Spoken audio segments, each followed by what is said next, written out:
झांसी में गुरुवार को भीषण गर्मी का देखने को मिला असर। मौसम विभाग ने जिले में रेड अलर्ट किया है जारी। सुबह से ही तेज धूप और गर्म हवाओं ने लोगों को कर दिया है बेहाल। ऐसे में राहगीरों को झुलसा देने वाली गर्मी से राहत देने के लिए नगर निगम करा रहा है आर्टिफिशियल बारिश। शहर के सबसे व्यस्त मार्ग बस स्टैंड से मेडिकल कॉलेज के बीच वाटर मिस्ट कैनन मशीन से पानी का किया जा रहा है छिड़काव। वहीं लाइट चौराहे पर अस्थायी फव्वारा लगाकर रिमझिम बारिश जैसी की गई है व्यवस्था। इससे राहगीरों को गर्मी में कुछ राहत हो रही है महसूस। गुरुवार को 45 डिग्री के पार चला गया झांसी का तापमान। मौसम विभाग ने 47 डिग्री तक जाने की जताई है संभावना।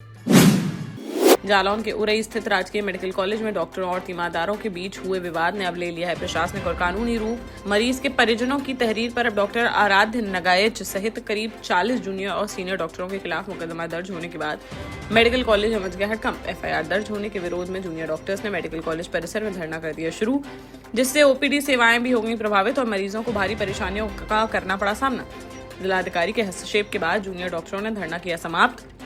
वहीं डीएम ने 3 सदस्य मजिस्ट्रियल जांच समिति की है गठित, जो जल्द ही जिलाधिकारी को सौंपेगी रिपोर्ट, जिसके आधार पर की जाएगी आगे की कार्रवाई। ललितपुर में झांसी से आई विजिलेंस की टीम ने गुरुवार को कार्यवाहक क्षेत्रीय आयुर्वेदिक और एवं यूनानी चिकित्सा अधिकारी और एक कनिष्क सहायक को रिश्वत लेते हुए रंगे हाथों कर लिया गिरफ्तार। दोनों पर क्लिनिक का लाइसेंस जारी करने के एवज में एक चिकित्सक से 1 लाख रुपए की रिश्वत लेने का है आरोप। आरोपियों के खिलाफ सदर कोतवाली में एफआईआर की गई है दर्ज। बांसी निवासी उदयराम वर्मा की शिकायत पर की गई है कार्रवाई, जिन्होंने अपने घर पर क्लिनिक खोलने के लिए 16 अप्रैल 2026 को क्षेत्रीय आयुर्वेदिक एवं यूनानी चिकित्सा अधिकारी कार्यालय में लाइसेंस के लिए दिया था आवेदन। पीड़ित के अनुसार कार्यवाहक क्षेत्रीय आयुर्वेदिक एवं यूनानी चिकित्सा अधिकारी अर्जुन लाल अहरवार ने लाइसेंस जारी करने के बदले उनसे 1.5 लाख रुपए की थी मांग। पहली किश्त के रूप में 1 लाख व दूसरी किश्त में 50,000 देने की बात हुई तय, जिसकी पीड़ित ने झांसी आकर एंटी करप्शन विभाग में दर्ज कराई अपनी शिकायत, जिस पर गुरुवार को ललितपुर पहुंची टीम ने जाल बिछाते हुए आयुर्वेदिक अधिकारी व एक बाबू समेत 2 लोगों को 1 लाख की रिश्वत देते हुए रंगे हाथों कर लिया गिरफ्तार। झांसी शिवपुरी हाईवे पर पहुंच नदी में गिर गया गेहूं से भरा एक ट्रक। इस हादसे में ट्रक ड्राइवर को आई मामूली चोटें और टल गया बड़ा हादसा। प्रत्यक्षदर्शियों के अनुसार दूसरे ट्रक को बचाने के चक्कर में हुआ यह हादसा। अनियंत्रित होकर नदी में जा गिरा ट्रक। ड्राइवर ने कूदकर बचाई अपनी जान। ललितपुर से गेहूं भरकर आगरा जा रहा था ट्रक, तभी झांसी के बबीना क्षेत्र में हो गया यह हादसा। पुलिस ने घायल चालक को इलाज के लिए अस्पताल में कराया भर्ती और मामले की जांच कर दी है शुरू। झांसी के गुड़सराय नगर में गुरुवार सुबह रेंज चौराहे के पास एक अज्ञात व्यक्ति का शव मिलने से इलाके में फैल गई सनसनी। बताया जा रहा है कि मृतक की लगभग 50 वर्ष के आसपास है उम्र। रेंज चौराहे के निकट बने एक प्रतीक्षालय के पास मिला शव। पुलिस को घटनास्थल से मृतक के कपड़े भी हुए हैं बरामद, जिससे मामले को लेकर कई तरह की जताई जा रही है आशंकाएं। हालांकि शुरुआती जांच में किसी स्पष्ट कारण का नहीं चल सका है पता। पुलिस शव की शिनाख्त करने का कर रही है प्रयास, साथ ही खंगाल रही है आसपास लगे सीसीटीवी कैमरे, जिससे घटना का हो सके खुलासा। दतिया के चिरूला थाना क्षेत्र में झांसी ग्वालियर हाईवे पर गुरुवार दोपहर टल गया एक बड़ा हादसा। आरटीओ बैरियर के पास आंध्र प्रदेश से आगरा जा रहा नींबू से भरा ट्रक अचानक से आ गया आग की चपेट में। देखते ही देखते आग ने विकराल रूप कर लिया धारण और करीब आधे घंटे में ट्रक पूरी तरह से जलकर हो गया खाक। बैटरी में शॉर्ट सर्किट बताया जा रहा है आग लगने का कारण। पुलिस ने मामले की जांच कर दी है शुरू। झांसी में 16 साल पहले 500 ग्राम अवैध चरस के साथ पकड़े गए तस्कर को कोर्ट ने 8 साल के कठोर कारावास की सुनाई है सजा। साथ ही उस पर 50,000 रुपए का लगाया गया है जुर्माना। मई 2010 का है मामला, जब पुलिस ने इलाहाबाद बैंक चौराहे के पास से लहचूरा के कोटरा गांव निवासी टिप्पू उर्फ मुकेश शर्मा को किया था गिरफ्तार, जिसके पास से पिस्टल, मैगजीन, 4 जिंदा कारतूस, 1 खोखा और 500 ग्राम अवैध चरस की गई थी बरामद। पुलिस ने एनडीपीएस एक्ट, पुलिस टीम पर गोली चलाकर हत्या की कोशिश करने और आर्म्स एक्ट में दर्ज किए थे 3 अलग अलग केस। गुरुवार को एनडीपीएस एक्ट कोर्ट के विशेष न्यायाधीश शरद कुमार चौधरी की अदालत ने मुकेश को दोषी करार देते हुए सुनाया यह बड़ा फैसला। टीकमगढ़ में गुरुवार को आशा और ऊषा कार्यकर्ताओं ने अपनी मांगों को लेकर कलेक्ट्रेट कार्यालय में किया प्रदर्शन के दौरान ज्ञापन सौंपने पहुंची एक महिला कार्यकर्ता की बिगड़ गई तबीयत, जिसके बाद उन्हें एम्बुलेंस के जरिए भेजा गया जिला अस्पताल। घटना पर सीएमएचओ डॉक्टर ओपी अनुरागी ने कहा कि तेज गर्मी में अधिक देर तक शोर शराबा करने की वजह से महिला को आया होगा चक्कर। संगठन ने लंबित प्रोत्साहन राशि का तत्काल भुगतान, केंद्र सरकार द्वारा बढ़ाई गई 1500 रुपए की राशि का एरियर सहित भुगतान और हर महीने की 5 तारीख तक नियमित भुगतान सुनिश्चित करने की उठाई मांग। उन्होंने चेतावनी देते हुए कहा कि यदि जल्द ही उनकी मांगों पर नहीं लिया गया निर्णय तो वे अनिश्चितकालीन हड़ताल के लिए होंगी बात। हमीरपुर में कानपुर सागर नेशनल हाईवे 34 पर लगातार हो रहे सड़क हादसों को लेकर गुरुवार को लोगों का फूट पड़ा गुस्सा। सर्वदलीय राजनीतिक दलों और सामाजिक संगठनों के लोग पहुंचे कलेक्ट्रेट और हाईवे के चौड़ीकरण व डिवाइडर निर्माण की मांग को लेकर किया प्रदर्शन। लेकिन जब जिलाधिकारी ने प्रदर्शनकारियों से मिलने से कर दिया इनकार तो और गर्मा गया माहौल। डीएम कार्यालय के बाहर ही धरने पर बैठ गए आक्रोशित लोग और जमकर करने लगे नारेबाजी। बताया जा रहा है कि पिछले कई दिनों से हाईवे पर हो रहे हादसों में लगातार लोगों की जा रही है जान। इसी को लेकर सुमेरपुर, मौधा और इंगोहटा क्षेत्र में बैठकों का चल रहा था दौर। गुरुवार को एकजुट होकर ज्ञापन देने पहुंचे थे सभी संगठन, लेकिन जिलाधिकारी के बाहर नहीं आने पर बाद में नाराज होकर अपना ज्ञापन दिए बिना ही लौट गए वापस। हालांकि उन्होंने चेतावनी दी कि यदि जल्द नहीं हुआ समाधान तो किया जाएगा बड़ा आंदोलन।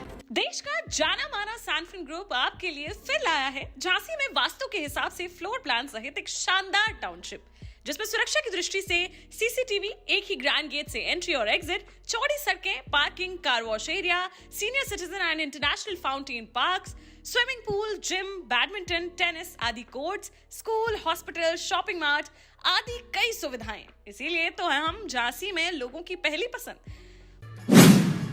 झांसी में पत्नी से मौसी के घर जाने की बात कहकर निकले युवक का रेलवे ट्रैक पर शव मिलने से परिवार में छा गया मातम। बबीना थाना क्षेत्र के बडौरा चौराहा स्थित यादव मोहल्ला निवासी 28 वर्षीय सचिन सिंह सोमवार को मौसी से मिलने दतिया जाने की बात कहकर निकला था घर से, लेकिन वह ना पहुंचा मौसी के यहाँ और ना ही घर लौटा वापस। फोन बता रहा था बंद। इसके बाद परिवार ने उसकी तलाश कर दी शुरू। इसी बीच बुधवार को झांसी जीआरपी ने पत्नी को मोबाइल पर फोन कर बताया कि झांसी स्टेशन के यार्ड के पास रेलवे ट्रैक पर मिला है युवक का शव। जब तुरंत मौके पर पहुंचे परिजन तो उसकी सचिन के रूप में हुई पहचान। पुलिस ने पंचनामा भरकर कराया पोस्टमार्टम और परिजनों को सौंप दिया शव। जालौन के कौंच में मंडी कर्मचारियों पर सुविधा शुल्क मांगने का आरोप लगाते हुए किसानों ने गुरुवार दोपहर 12 बजे सड़क जाम कर किया विरोध प्रदर्शन। प्याज बेचने मंडी पहुंचे किसानों ने अवैध वसूली का लगाया आरोप, जिससे क्षेत्र में यातायात हुआ प्रभावित। कौंच तहसील क्षेत्र के भेंड गांव और आसपास के किसान अपनी प्याज की फसल बेचने पहुंचे थे मंडी। किसानों ने आरोप लगाया कि मंडी कर्मचारियों द्वारा उनसे सुविधा शुल्क की जा रही है मांग। जो किसान पैसे देने से कर रहे थे इनकार, उन्हें चालान और अन्य कार्यवाही की दी जा रही थी धमकी। प्रदर्शन की सूचना पर मौके पर पहुंचे अधिकारियों ने किसानों को समझाकर मामले की जांच का दिया आश्वासन। किसानों के आरोपों पर तत्काल कार्यवाही करते हुए एसडीएम ने मंडी कर्मचारी अशोक कुमार को हटा दिया और मामले की निष्पक्ष जांच कर कार्यवाही की कही है बात। झांसी में एक युवक ने उठा लिया गलत कदम। ककरवई थाना क्षेत्र के खरगवा गांव का रहने वाला 21 वर्षीय जितेंद्र करता था खेती किसानी, जिसने अज्ञात कारणों के चलते विषाक्त पदार्थ का कर लिया सेवन, जिसे तुरंत सीएचसी गरौठा लेकर पहुंचे परिजन। यहां से मेडिकल कॉलेज कर दिया गया रेफर। यहां इलाज के दौरान उसकी हो गई मौत। परिजनों के मुताबिक मंगलवार को गरौठा से लौटने के बाद काफी गुमसुम था जितेंद्र, लेकिन किसी को घटना की नहीं लगी भनक। बुधवार रात सड़क किनारे तड़पता रहा वह। पूछने पर विषाक्त पदार्थ का सेवन बताई गई है बात। फिलहाल पुलिस ने शव को पोस्टमार्टम के लिए भेजकर मामले की जांच कर दी है शुरू। झांसी में एक शातिर युवती ने होटल मैनेजर को कर लिया किडनैप। उसने ग्राहक बनकर किया कॉल और पिक करने के लिए उसे बुला लिया अपने पास। जब वहां पहुंचा मैनेजर तो युवती कार में डालकर ले गई उसे। आंखों में बांधी पट्टी और की मारपीट। फिर युवक के पिता को कॉल कर 32,000 रुपए की मांगी फिरौती। पिता ने तुरंत नवाबाद थाने में दर्ज कराई एफआईआर। मुखबिर की सूचना पर गुरुवार सुबह भगवंतपुरा से करुआजी जाने वाले मार्ग पर पहुंची पुलिस तो पुलिस को देख अपहरणकर्ताओं ने उन पर फायरिंग कर दी शुरू। पुलिस ने जवाबी फायरिंग में 4 अपहरणकर्ताओं को कर लिया गिरफ्तार, जिनके चंगुल से बड़ा गांव गेट बाहर गोकुलधाम कॉलोनी निवासी भरत श्रीवास को सकुशल कर लिया गया बरामद। आरोपियों में एक युवती के साथ उसका पति व 2 दोस्त हैं शामिल, जो निवाड़ी जिले के हैं निवासी। पुलिस ने चारों को न्यायालय में पेश करते हुए भेजा जेल। झांसी में होटल नटराज सरोवर में शादी समारोह में मासूम के साथ अश्लील हरकत करने वाले आरोपी को न्यायालय विशेष न्यायाधीश पोक्सो एक्ट मोहम्मद नियाज अहमद अंसारी की अदालत ने जमानत देने से कर दिया इनकार और उसका जमानत प्रार्थना पत्र कर दिया निरस्त। 27 अप्रैल 2026 को एक व्यक्ति ने नावाबाद थाने में दर्ज कराई थी शिकायत कि 25 अप्रैल की रात को नटराज सरोवर में उनकी बहन का था विवाह। उसी विवाह में लड़के पक्ष की तरफ से आए बाहर सैयर गेट मौनी बाबा निवासी सरफराज खान उसकी 9 साल की बच्ची को बहला फुसला कर ले गया बाथरूम। वहां उसके साथ अश्लीलता करने लगा गंदी हरकत, जिसके बाद डरी सहमी बच्ची ने अगले दिन परिजनों को बताई आप बीती। तब फिर परिजनों ने थाने में दर्ज कराई शिकायत तो पुलिस ने आरोपी को गिरफ्तार कर भेज दिया था जेल। कोर्ट ने उसकी जमानत अर्जी को कर दिया खारिज, जिससे अब सलाखों के पीछे ही रहना होगा उसे।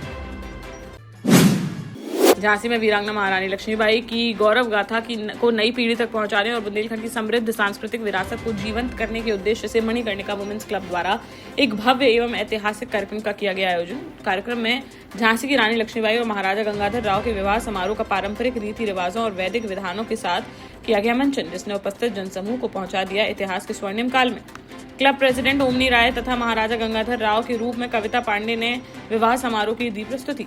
विवाह समारोह में मेहंदी की रस्म, बारात स्वागत, जयमाला, कन्यादान एवं अन्य सभी वैवाहिक संस्कार भारतीय परंपरा के अनुरूप कराए गए संपन्न। कार्यक्रम में मुख्य अतिथि के रूप में सुनीता शर्मा रही उपस्थित। विशिष्ट अतिथि के रूप में मणिकर्णिका वुमेन्स क्लब की chartered president Sapna Saraogi, president Omni Rai, vice president Nupur Agarwal, treasurer Tamanna Rai एवं सेक्रेटरी संयुक्ता शर्मा ने आयोजन को सफल बनाने में निभाई महत्वपूर्ण भूमिका। 12 साल पहले अपने स्टार्टअप के साथ ही योग्य नेतृत्व, अनुभवी टीम और सक्षम सेंट्रलाइज और उत्तरदायी प्रबंधन के बल पर सबको घर गुणवत्ता के साथ समय पर घर की योजना के तहत सैनफिन समूह ने बहुत ही कम समय में 1500 से ज्यादा यूनिट्स को दिया है कब्जा। समय पर डिलीवरी से हमारे ग्राहकों में बढ़ा है विश्वास और मिली है संतुष्टि। सैनफिन समूह ने बहुत कम समय में Sanfin Ashok city, green homes residency, green homes city, Sanfin Ashok valley, Delhi public school, Sanfin शाखा, केन सैनफिन अस्पताल सहित कई अन्य परियोजनाओं के साथ नई झांसी के निर्माण में स्थापित किया है एक बड़ा मुकाम। तो आप भी आज ही आइए अपने परिवार के साथ और कीजिए अपने सपने साकार।